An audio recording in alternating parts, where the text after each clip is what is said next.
50 anyos nga gidudahang big-time drug pusher na Sikop atol sa bypass operation nga gipahigayon sa PIDSOG sa Negros Oriental Police Office. Giila ang ginakpan nga si Jason Mapili alias Manok, 50 anyos nga nasa watchlist sa PDEA o PNP isip high-value target. Nasakmitan si Mapili sa gidudahang shabu nga mobalor og 200,000 pesos sa bypass operation niadtong Lunes sa gabi dito sa barangay Mangnao, Dumaguete City. Taod-taod nang gipanid-an ang ginakpan sa kapolisan kinsa tigpayhot sa gidiling drogas sa pipila ka barangay sa Dumaguete, Sibulan ug Valencia sa Negros Oriental. Gihulagway si Mapili nga gaway sa usa sa tulo ka sindikato sa gidiling drogas nga nagbase sa Tanhay City.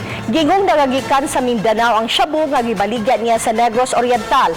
Wala na muluwat og pamahayag ang suspect kasong kalapasan sa Comprehensive Dangerous Drugs of 2002 ang ipasaka batok kang Mapili.